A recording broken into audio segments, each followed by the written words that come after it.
La tradición empezó cuando yo tenía apenas 16 años, y todo fue por un accidente. Mi mamá se rompió la muñeca 2 días antes del Día de Gracias. Yo todavía me acuerdo perfecto, ella estaba recostada en su sillón, medio adormilada por las pastillas para el dolor, y de repente dijo muy tranquila, que Sara se encargue, ella puede hacerlo. Yo me quedé helada. Una cosa era ayudarle a pelar papas, acomodar la mesa o pasarle ingredientes, pero otra muy distinta era preparar una cena completa para 23 personas, y sin ninguna guía. Era una locura. Pero ya me conoces, me quedé callada, asentí y traté de sacar fuerzas de donde fuera. Esa noche me desvelé hasta las 3 de la mañana, llorando en silencio mientras veía cómo se me quemaban los panecitos, intentando rescatar lo que pudiera. Al final salió una comida comible, no elegante, pero al menos nadie se quedó con hambre. Lo curioso fue la reacción de todos, ¡qué bárbara, Sara, te luciste!, decían. Todos aplaudían y elogiaban como si yo hubiera nacido con ese talento. Mi mamá sonreía orgullosa, como si ella me hubiera entrenado personalmente. Mi papá asentía con la cabeza, como si confirmara que yo era la hija ejemplar. Y en medio de tanto halago, alguien comentó, el próximo año dejamos que Sara se encargue de todo, ella claramente tiene un don para esto. Yo estaba exhausta, estresada, con las manos rojas de tanto lavar y picar, y con el corazón medio roto porque me había perdido toda la convivencia familiar mientras corría de un lado a otro en la cocina.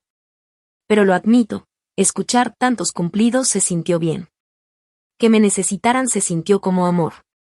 Y así, sin darme cuenta, nació la tradición.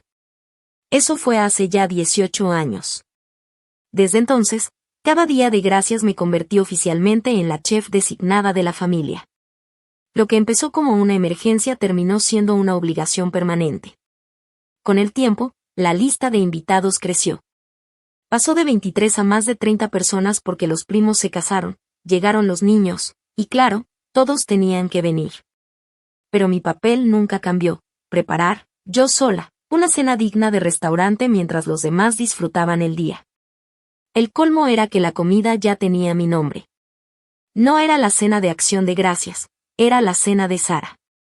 Todos hablaban de el relleno famoso de Sara o la salsa perfecta de Sara.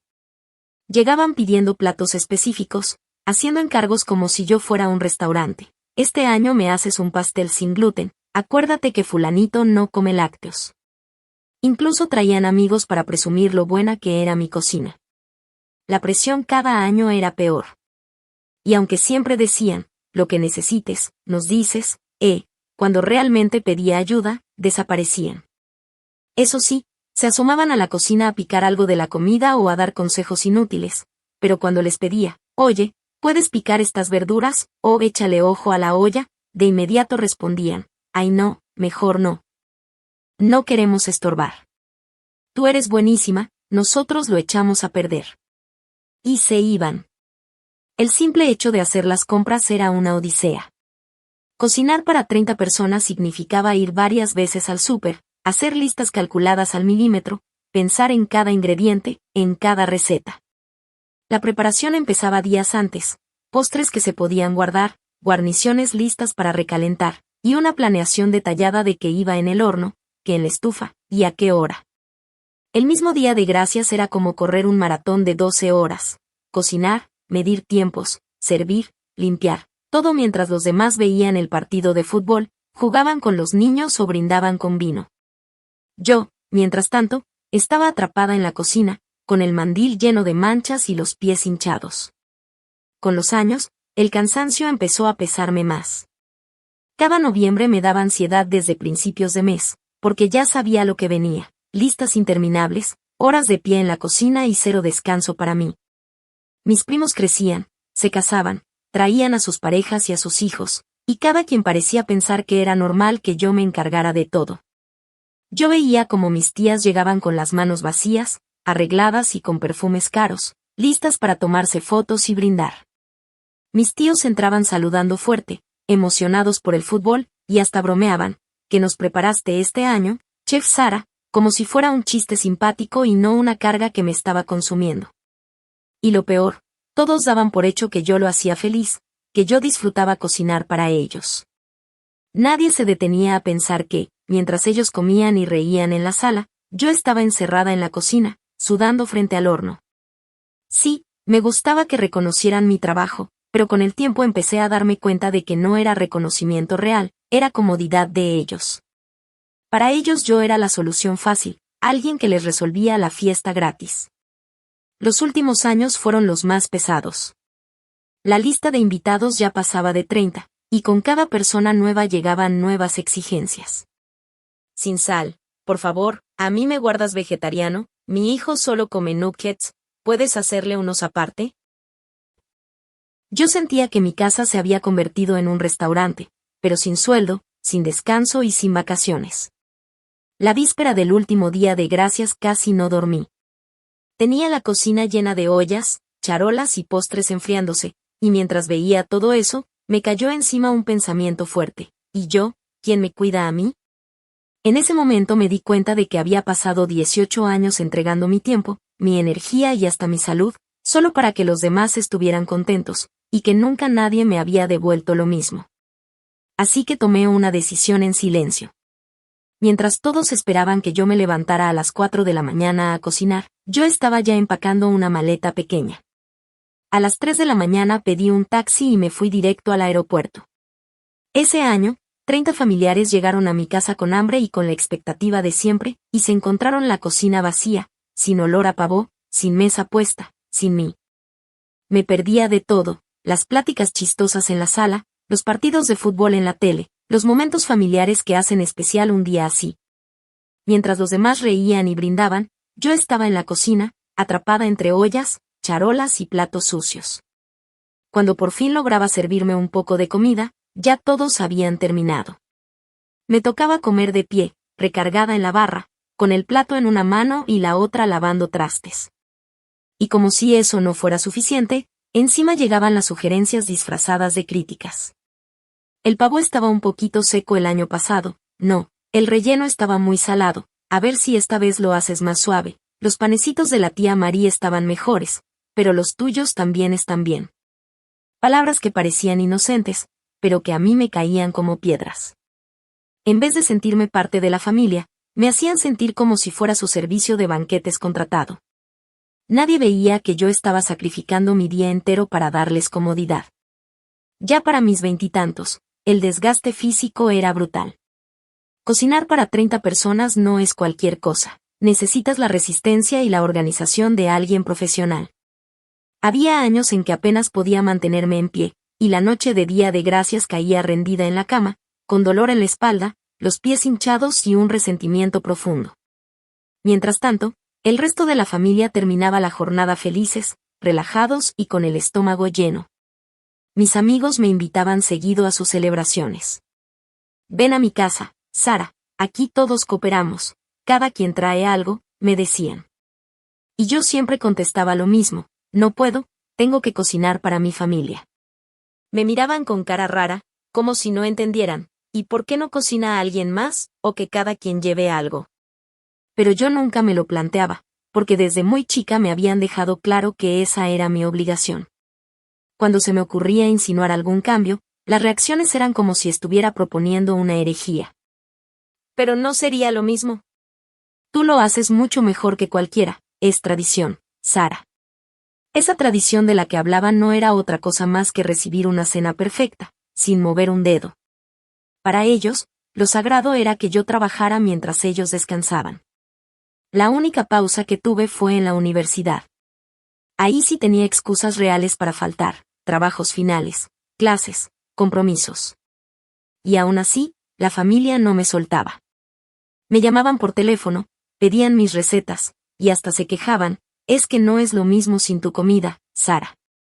Me hacían sentir culpable, como si estuviera traicionando a la familia por querer estudiar y crecer.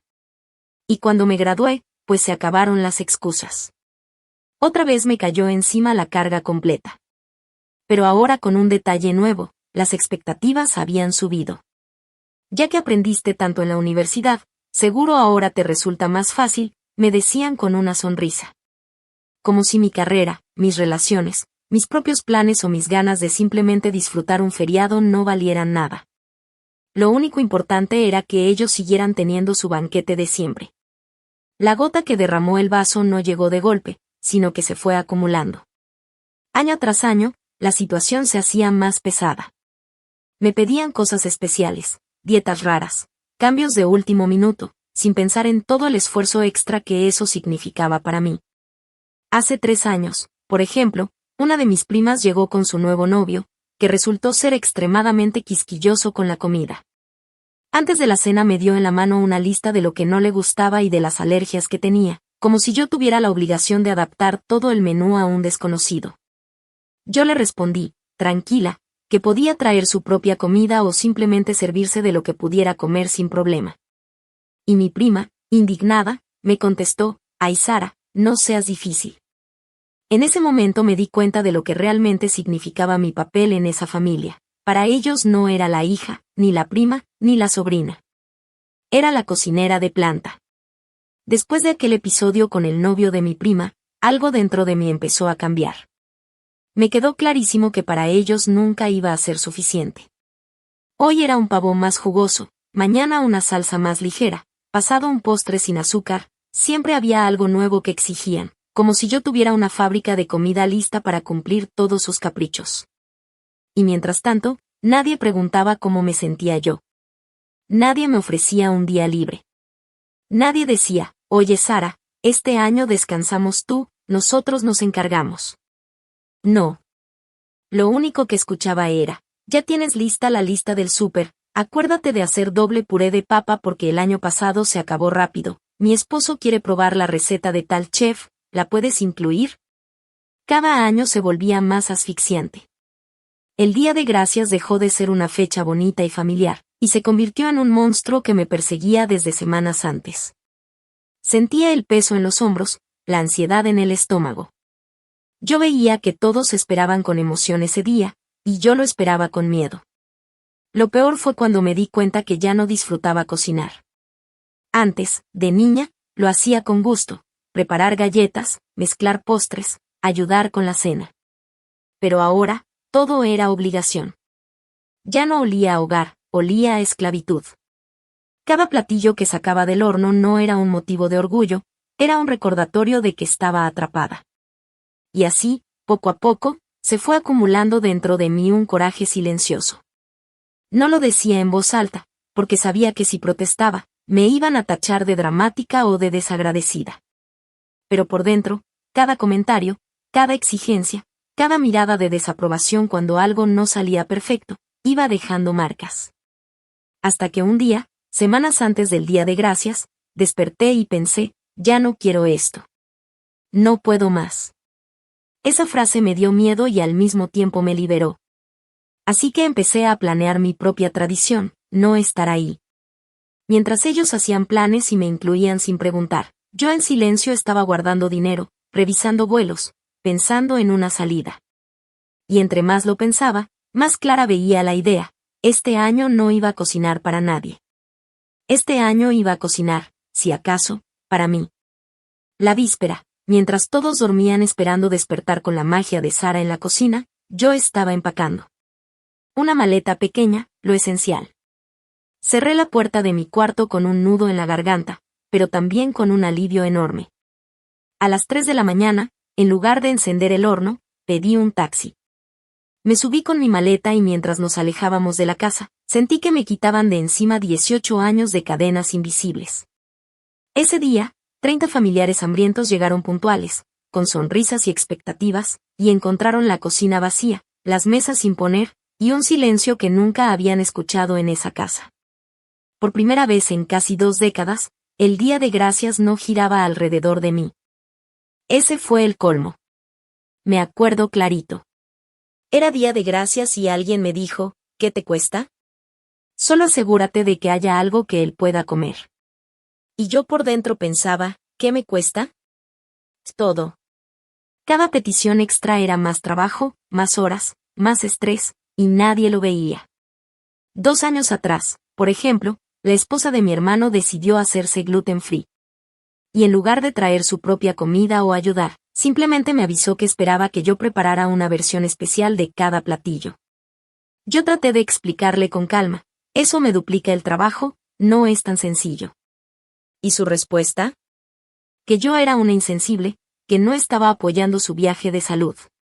O sea, como si cocinar 2 cenas completas yo sola fuera mi obligación moral. Y luego, el año pasado, ahí sí fue la gota que derramó el vaso. Mi papá me entregó una lista 3 días antes del evento. 32 personas. 8 más de lo que ya había planeado. Con toda la tranquilidad del mundo me dijo, pues algunos van a traer amigos, no pasa nada. Les dije que no te molestaba. Yo me quedé en la cocina mirando esa lista, haciendo cuentas en mi cabeza, más comida, más compras, más horas, más estrés. Tenía que rehacer todo el plan, volver al súper, gastar más dinero y encima resolver cómo cocinar tanto con el mismo horno y los mismos tiempos. Le dije bajito, casi con miedo, sí me molesta. Papá volteó confundido, ¿qué? Y yo, más firme, sí me molesta. No puedo cocinar para 32 personas con solo 3 días de anticipación. Su cara, de verdad, parecía sorprendido. Como si nunca se le hubiera cruzado por la mente que yo pudiera decir que no. Sara, tú siempre has manejado todo lo que te pedimos, ¿qué tiene de diferente ahora? ¿Diferente? Pues todo. Tenía 34 años y ya llevaba 18 días de gracias trabajando como esclava en la cocina mientras todos los demás celebraban. Diferente era que jamás había tenido un feriado tranquilo con mi propia familia, porque yo era la que se encargaba de que ellos lo pasaran bien. Diferente era que ya estaba cansada de que me dieran por sentada. Respiré hondo y le solté, necesito ayuda. Ayuda de verdad. No gente rondando la cocina diciendo que me echa la mano, pero sin hacer nada. ¿Y sabes qué me contestaron? Ya sabes cómo es, cada quien tiene sus tradiciones, es más fácil si tú lo manejas. Más fácil, claro, para ellos. Para mí era una pesadilla. Ese día de gracias fue un desastre. Estaba tan sobrecargada que terminé explotando con todos. El pavo salió bien, la comida estaba bien, pero yo estaba rota. Grité, lloré en la despensa mientras el pavo reposaba, serví la cena con los ojos hinchados y una sonrisa falsa, y luego me encerré en mi cuarto, derrotada. ¿Y la familia? En lugar de preguntarse por qué estaba así, varios me dijeron que tenía problemas de actitud, que me estaba tomando demasiado en serio lo de cocinar. Que la solución no era reducirme la carga, sino que yo aprendiera a manejar mejor el estrés. En enero decidí buscar terapia. No podía más. Me sentía atrapada, enojada, como prisionera de algo que ni siquiera había elegido del todo. Mi terapeuta empezó a hacerme preguntas incómodas, de esas que te hacen pensar en lo que no quieres admitir. ¿Disfrutas cocinar para tu familia?, me preguntó. Y la verdad me dolió admitirlo, antes sí, cuando era ocasional y lo hacía por gusto. Pero ahora ya no. Ahora se siente como trabajo forzado, como una obligación de la que no me puedo escapar. ¿Qué pasaría si dijeras que no? Pensé en mi respuesta, se enojarían, me harían sentir culpable, me acusarían de arruinar el día de gracias. ¿Y si de verdad se arruinara, qué pasaría en realidad? Me quedé callada. Al final dije, pues, que tendrían que ver qué hacen, planear ellos mismos su comida, resolver como cualquier otra familia.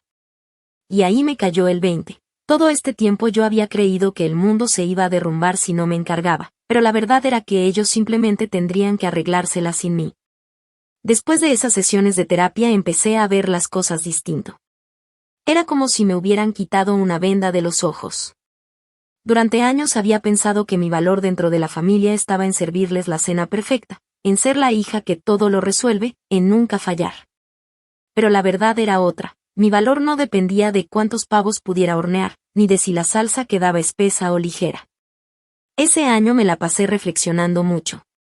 Cada vez que veía a mis tías hablar de lo que iban a traer a otras reuniones, un postre, un guiso sencillo, algo comprado en la panadería, me daba coraje. ¿Por qué ellas sí podían llevar algo sencillo y yo tenía que cargar sola con una cena entera para 30 y tantas personas?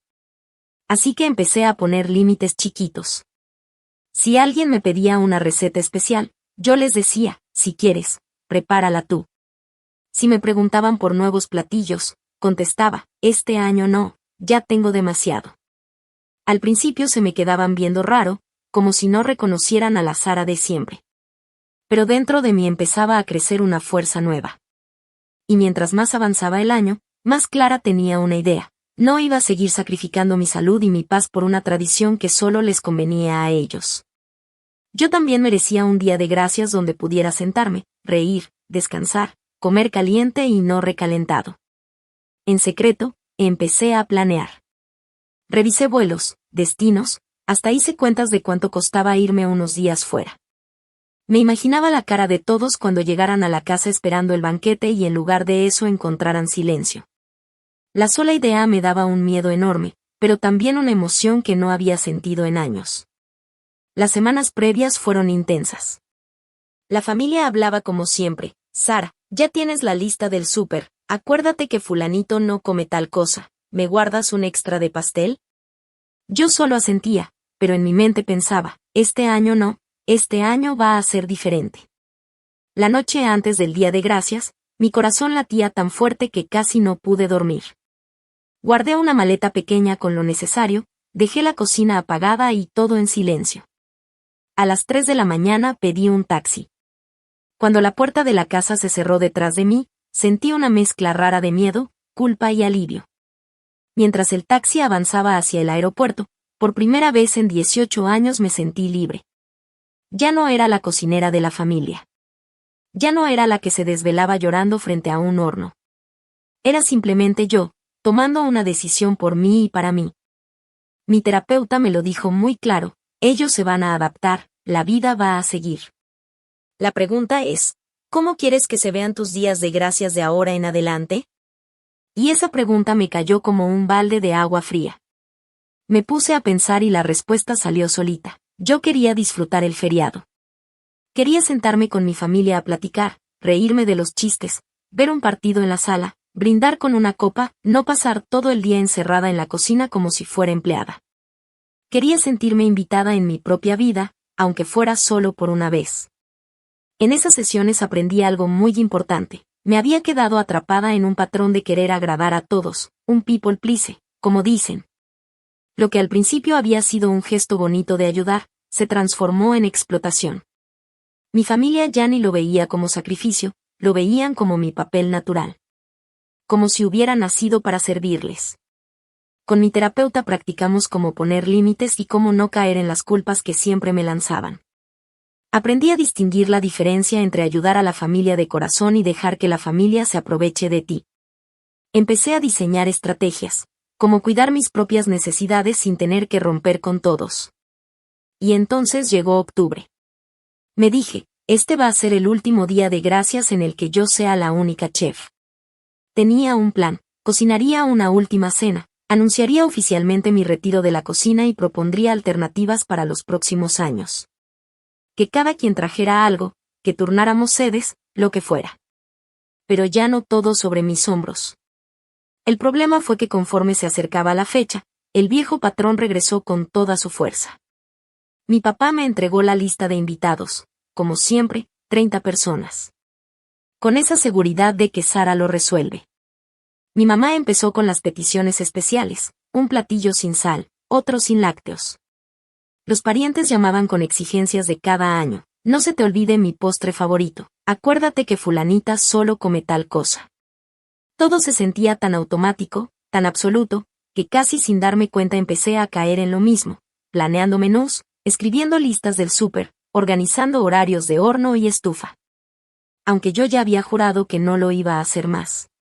La inercia de 18 años era demasiado fuerte. Hasta que pasó algo. 3 días antes de la cena, estaba en el súper con el carrito lleno de ingredientes. Y de pronto, me cayó un rayo de claridad, estoy comprando comida para una cena que no quiero cocinar, para personas que no valoran el esfuerzo, en un día que debería estar disfrutando, no sufriendo. Me quedé parada en medio del pasillo, mirando el carrito como si fuera una jaula. Y sin pensarlo más, lo dejé ahí. Lo abandoné. Me fui directo a mi casa.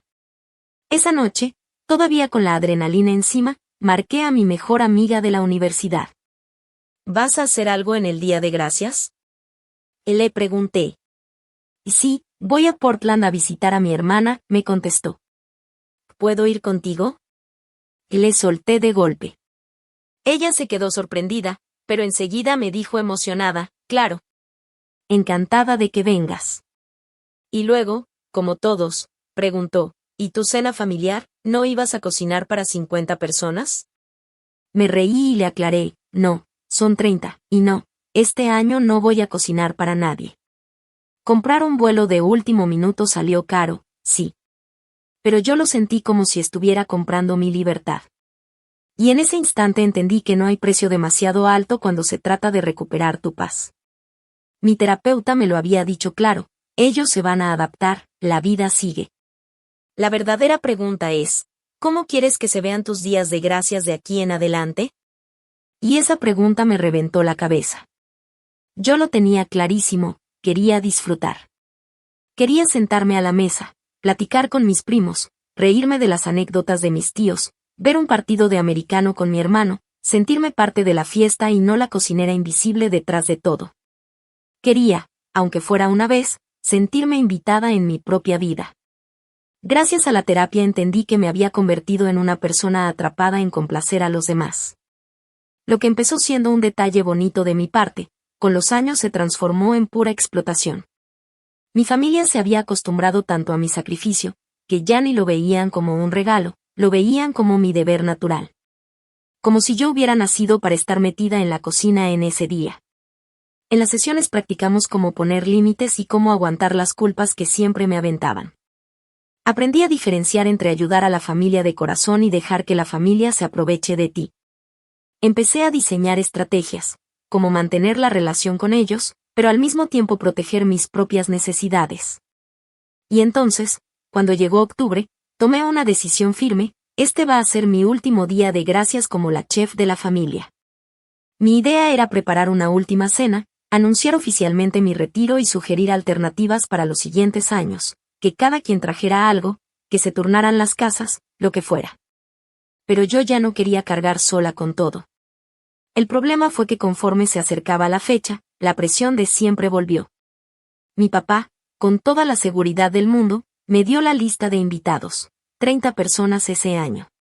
Mi mamá enseguida empezó con sus pedidos especiales, hazme esto sin grasa, aquello sin lácteos. Y como siempre, los familiares comenzaron a llamar con sus exigencias de cada año, acuérdate de mi guiso favorito, haz el pastel como la vez pasada.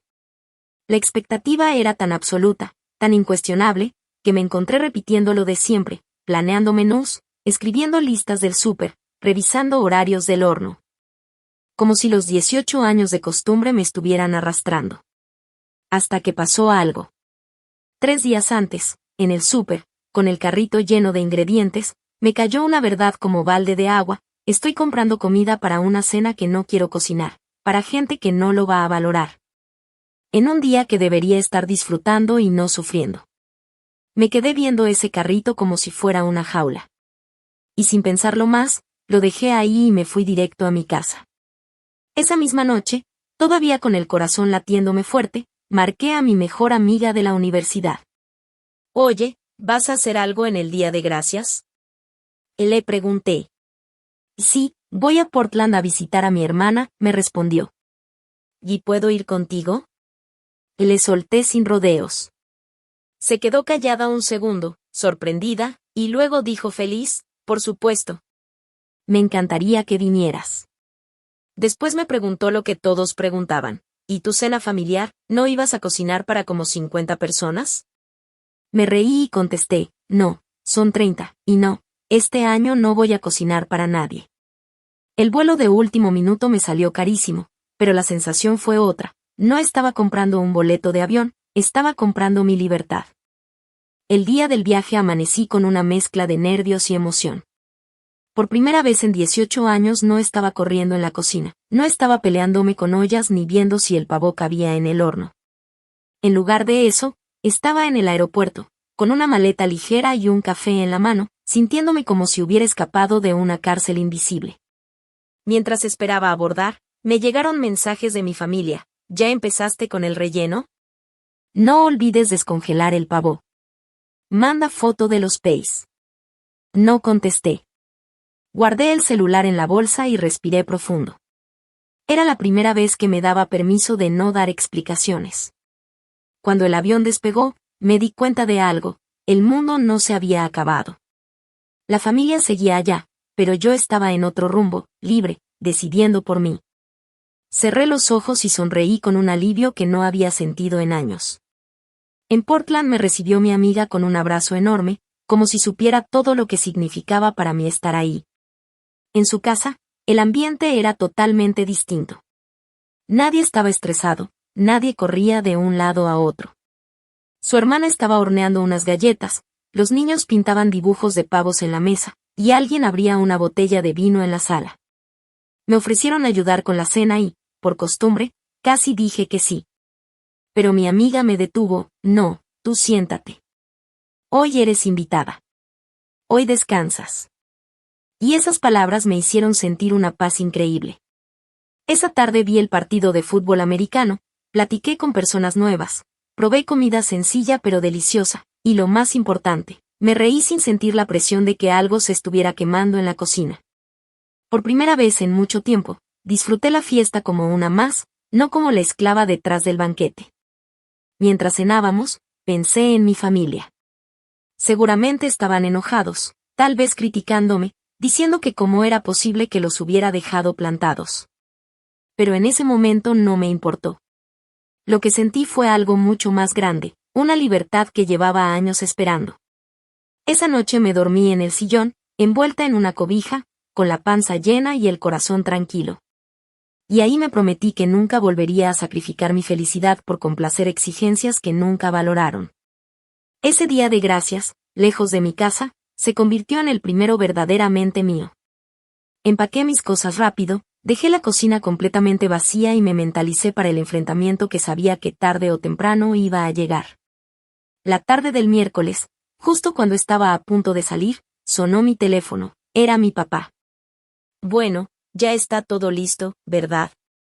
La cocina empieza a las 4 de la mañana, ¿sí?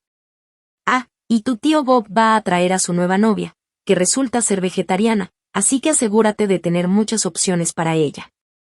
Y los hijos de tu prima Jennifer andan en sus fases de quisquillosos, así que quizá prepara un poco de pasta simple por si no quieren nada más. Yo respiré hondo y contesté con calma. En realidad, papá, mañana no voy a cocinar. Hubo un silencio larguísimo al otro lado de la línea.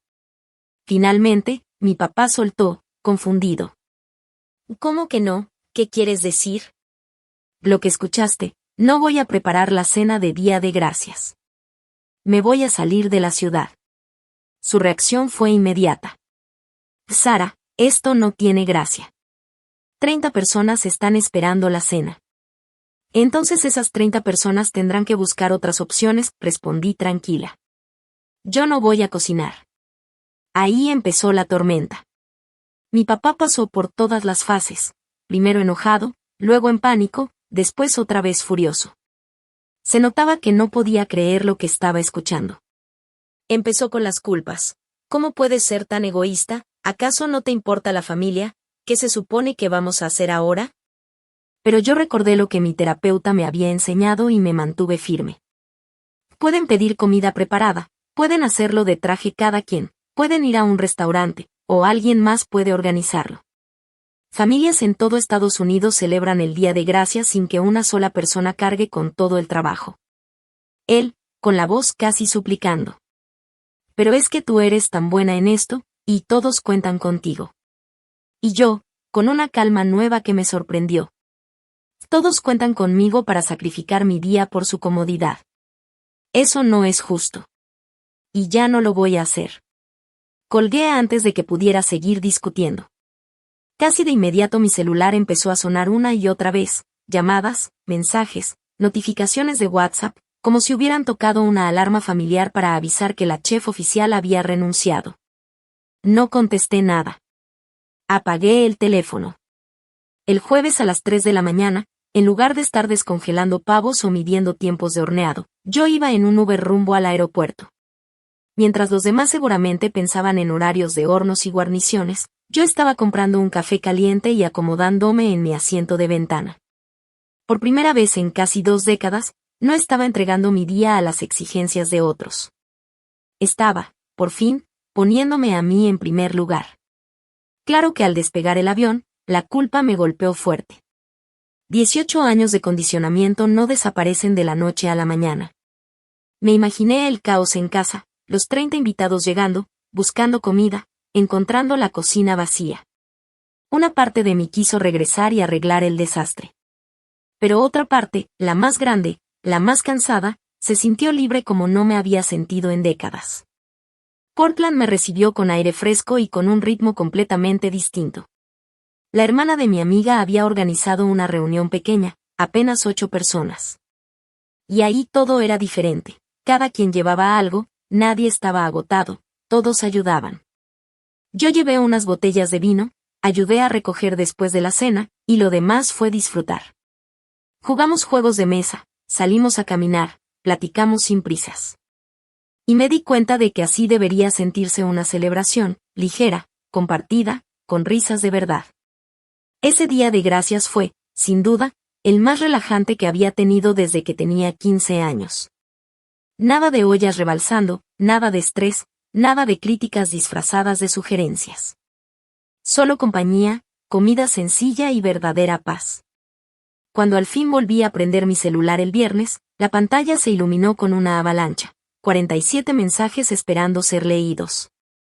Los mensajes que me llegaron eran de todo tipo, unos llenos de coraje, otros tristes, algunos sonaban desesperados y otros claramente manipuladores. Cuando los fui leyendo uno por uno, fui armando la historia de lo que había pasado en mi ausencia. La familia se había reunido como siempre el jueves, convencidos de que les esperaba el banquete de cada año. Pero al darse cuenta de que yo no estaba y que no había ni una sola olla en la estufa ni un pavo en el horno, cundió el pánico. Nadie sabía qué hacer. Algunos, molestos, decidieron irse a buscar un restaurante abierto, pero como era Día de Gracias, casi todo estaba cerrado. Otros corrieron a la alacena de mis papás para ver qué podían improvisar, y terminaron sacando latas viejas de verduras, cajas de pasta y galletas saladas. Unos cuantos fueron al súper de último minuto y compraron lo que encontraron, un pavo ya hecho de la sección de comida preparada, puré de papa instantáneo, vegetales enlatados y peis congelados. El resultado fue un revoltijo raro, una comida parchada, sin sazón ni cariño. Y según varios mensajes que recibí, fue un desastre total, el peor día de gracias de todos los tiempos. Entre los reclamos, había acusaciones directas. Arruinaste la tradición, nos abandonaste cuando más te necesitábamos, no se hace dejar a la familia así. Muchos me querían cargar con la culpa entera de lo sucedido. Pero entre toda esa tormenta de culpas y reproches, encontré algunos mensajes que me dieron esperanza. Mi primo Mark me escribió: nunca me había dado cuenta de cuánto trabajo hacías en Día de Gracias. Perdón por no valorarlo. Mi tía Linda me mandó: entiendo por qué necesitabas un descanso. La verdad sí debimos ayudarte más todos estos años. Y el más sorprendente fue el de mi hermano: mamá y papá están furiosos, pero yo en serio estoy orgulloso de ti. Tenías que poner un alto. El mensaje más sincero, sin embargo, vino de mi sobrina adolescente. En realidad estuvo medio divertido inventarnos la cena entre todos, como una especie de aventura de cocina. Aunque el tío Dave quemó los roles y el abuelo se quejó todo el tiempo. Con el paso de las semanas, la dinámica familiar empezó a cambiar. Hubo quienes siguieron enojados y hasta dejaron de hablarme. Esas personas, entendí, solo me habían visto como un servicio gratis, y cuando dejé de darlo, dejaron de encontrarme útil. Otros, poco a poco, comenzaron a reflexionar. Me buscaron para disculparse, para invitarme a reuniones más pequeñas, donde cada quien llevara algo y nadie cargara solo con todo. Fue un respiro, como si por fin empezaran a entender lo que significaba verdaderamente convivir y no solo recibir. Mis papás fueron los más difíciles. Para ellos, lo que pasó ese Día de Gracias fue una vergüenza, un bochorno frente a toda la familia. Me culpaban por haberlos hecho quedar mal. Necesitamos varias conversaciones largas, llenas de tensión y lágrimas, para que finalmente se pusieran en mis zapatos. En una de esas llamadas, mi mamá dijo con voz herida: nosotros nunca te pedimos que cocinaras para todos. Y yo, con firmeza, le contesté: No tenían que pedirlo. Lo esperaban. Lo asumieron siempre. Y yo cumplí 18 años seguidos. Pero parecía que lo disfrutabas, replicó confundida. Lo que disfrutaba era sentirme útil, sentir que me agradecían. Pero no disfrutaba sacrificar cada día de gracias, viendo a todos descansar mientras yo me partía el lomo en la cocina. Hubo un silencio largo. Entonces mi papá dijo casi en un susurro. No sabíamos que te sentías así. Y esa fue la parte más dura de todo, darme cuenta de que, en serio, nunca se habían puesto a pensar en mi experiencia. Para ellos, la tradición era automática. Para mí, era una carga que me estaba consumiendo. Después de esa última llamada con mis papás, me quedé pensativa varios días. Era como si por primera vez me hubieran escuchado, aunque todavía no lo entendieran del todo. Yo también tenía que procesar lo mío, todo ese coraje acumulado, los años de cansancio y la costumbre de poner siempre las necesidades de los demás antes que las mías. Las semanas que siguieron fueron raras. Algunos familiares dejaron de escribirme por completo, como si yo hubiera cometido un crimen imperdonable. Otros seguían mandándome indirectas en el chat familiar, memes de escenas perfectas, frases sobre el verdadero valor de la familia, o hasta fotos de comidas que se habían logrado organizar entre ellos, como para restregármelo en la cara. Yo las veía y simplemente apagaba el celular. Pero también hubo cosas buenas. Mi prima Laura me invitó a su casa para un domingo tranquilo. Solo éramos 5 personas, y cada quien llevó algo sencillo. Ella hizo enchiladas, yo llevé un postre, y hasta su esposo lavó los platos sin que nadie se lo pidiera. Esa comida se sintió tan ligera, tan diferente, que casi me dieron ganas de llorar. Era la primera vez que no tenía la presión de cumplir y aún así todos la pasamos bien. Con el tiempo, más primos empezaron a organizar reuniones chicas. Nada de mesas llenas hasta reventar ni de turnarme como esclava en la cocina. En una ocasión, hasta mis tías se rieron de sí mismas diciendo, ¿cómo pudimos estar tantos años esperando que una sola persona hiciera todo? Ni que fuéramos realeza. Mis papás, como siempre, tardaron más en ceder. Papá seguía con la cantaleta de que la tradición estaba rota, que antes las cosas eran mejores. Yo le contestaba con calma que las tradiciones cambian, que lo importante no era el pavón y los adornos, sino que todos estuviéramos juntos sin que alguien quedara agotado o resentido. A mamá le costaba aceptar, pero poco a poco empezó a ver que, en lugar de perder algo, estábamos ganando una forma más justa de convivir. El siguiente día de gracias fue la verdadera prueba. Esta vez nos reunimos solo 15, en lugar de 30. Entre todos repartimos los platillos, uno trajo guarniciones, otro postres, alguien más se encargó de las bebidas. Yo solo cociné un par de cosas que de verdad disfrutaba preparar, nada más. No hubo estrés, no hubo gritos en la cocina ni discusiones sobre horarios. Hubo risas, juegos de mesa y hasta una sobremesa larga donde hablamos de cosas que nunca antes salían. Cuando me fui esa noche, sentí un alivio enorme. No era la misma tradición de antes, pero sí era una en la que yo me sentía incluida de verdad, no usada. Y por primera vez en muchos años, pensé, así sí vale la pena. En la cabeza de mi familia, yo simplemente estaba cumpliendo mi papel natural como la encargada de cuidar a todos. Nunca se habían preguntado si ese papel era justo o sostenible, porque para ellos funcionaba perfecto, tenían comida deliciosa, abundante y lista sin mover un dedo. Pero para mí, ese rol natural se había convertido en una cadena invisible que me amarraba cada año. Con el tiempo, poco a poco, encontramos un nuevo equilibrio. Ya no existía la presión de que yo cargara sola con todo. Ahora el Día de Gracias se volvió un convivio tipo potluck, donde cada quien llevaba algo de acuerdo con lo que podía. Unos llegaban con entradas, otros se hacían responsables de las guarniciones, y siempre había alguien que se ofrecía para los postres. El anfitrión de cada año, porque también empezamos a rotar la sede, se encargaba del pavó y de coordinar lo básico. Las comidas ya no eran tan impresionantes ni tan perfectamente planeadas como aquellas que yo hacía solita, pero eran mucho más divertidas y, sobre todo, más justas. La gente valoraba la comida de otra forma, porque ahora entendían lo pesado que era preparar tantas cosas. Hasta los niños aprendieron a ayudar, unos ponían la mesa, otros llevaban platos a la cocina. Ya no era solo llegar, sentarse y comer. Y lo mejor, yo por fin podía sentarme con mis tíos a platicar, ver el partido de fútbol americano en la tele. O simplemente jugar con mis sobrinos sin estar pensando que el puré se iba a enfriar o que los roles estaban por quemarse en el horno. Era como recuperar una parte de mí que había estado perdida casi 20 años. Pasaron 3 años desde aquel primer no y ahora nuestras cenas de Thanksgiving son más pequeñas, pero mucho más cálidas. Algunos familiares dejaron de venir, porque lo que querían en realidad era un banquete gratis y perfecto. Pero los que seguimos, lo hacemos porque de verdad queremos pasar tiempo juntos. Ahora el enfoque no es la cantidad de comida ni el show de la mesa, sino la conexión entre nosotros. Yo sigo cocinando, pero ya no soy la cocinera oficial. Soy una más que aporta. Preparo platillos que me gusta hacer y que me emocionan, no lo que me imponen. Además, disfruto la comida caliente junto con todos, platico durante la cena, río, escucho historias. Ya no soy la mesera invisible de mi propia familia, soy parte de la fiesta. El viaje a Portland se convirtió en una tradición anual con mi amiga. Un año vamos con su familia, otro año nos lanzamos a conocer una ciudad nueva durante la semana de Thanksgiving. Es mi recordatorio personal de que los días festivos pueden ser también alegría, descubrimiento y descanso, no solo cansancio y obligaciones.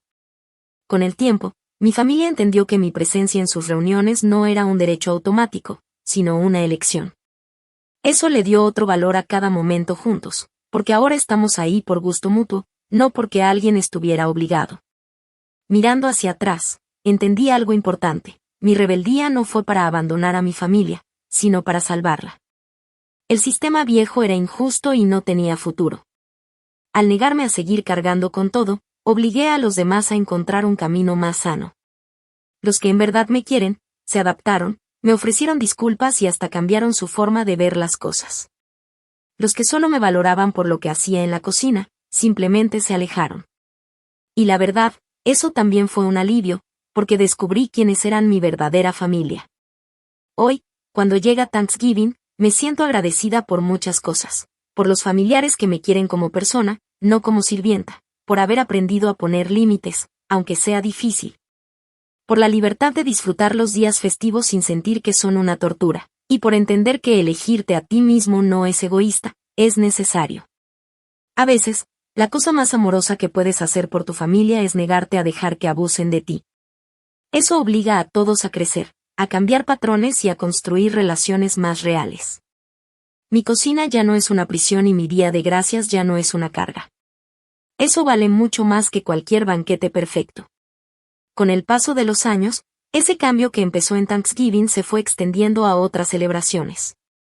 Ya no era solo ese jueves de noviembre el que me pesaba, también venían las Navidades, los cumpleaños familiares, el Año Nuevo, antes todo caía sobre mí. Si no era el pavó, era el ponche, si no eran los postres, eran las botanas.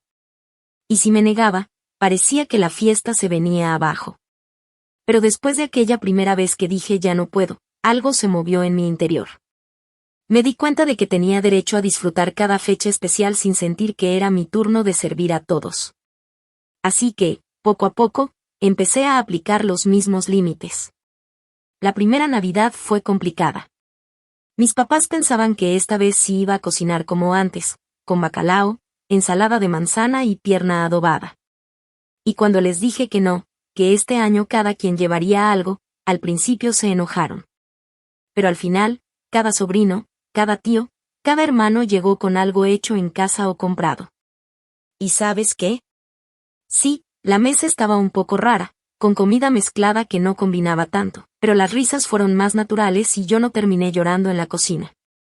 Ese ejemplo se repitió una y otra vez. Llegaron los cumpleaños y ya no era mi obligación hacer el pastel o preparar toda la comida.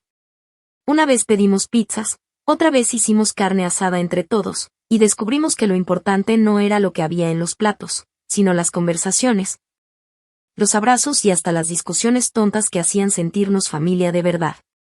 Lo más curioso fue ver cómo los más chicos empezaron a aprender. Mis sobrinos y sobrinas ya no crecieron creyendo que tía Sara era una especie de cocinera automática. Ahora saben que los momentos especiales se construyen en equipo.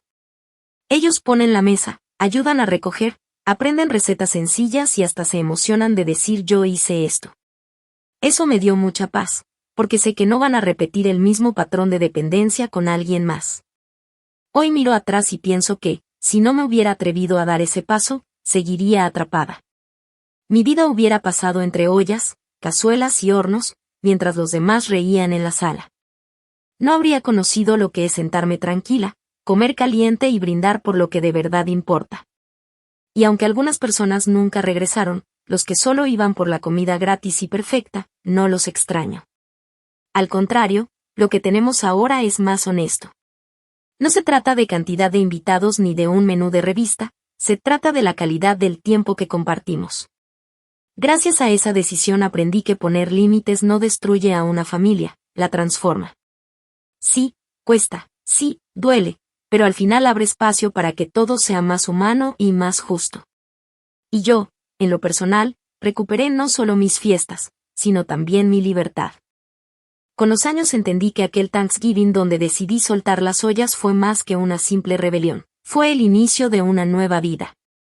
No fue fácil, porque la culpa siempre rondaba mi cabeza, como esa vocecita que decía, eres egoísta, abandonaste a tu familia. Pero el tiempo me mostró que no era egoísmo, era amor propio. Aprendí a disfrutar las cosas simples, un café caliente en la mañana sin prisas, un paseo en el parque sin pensar en la lista del súper, una conversación con amigos sin tener la mente en los tiempos de cocción. Descubrí que la vida no se trata de cumplir expectativas ajenas, sino de construir recuerdos que también me incluyan a mí. Con mi familia, poco a poco, las heridas sanaron. Algunos tardaron más que otros, pero al final, los que de verdad me quieren entendieron que no perdieron a su cocinera, ganaron a una hermana, una hija, una tía que ahora podía estar presente de corazón. No solo de manos cansadas. Y con los que se alejaron, pues aprendí a dejarlos ir.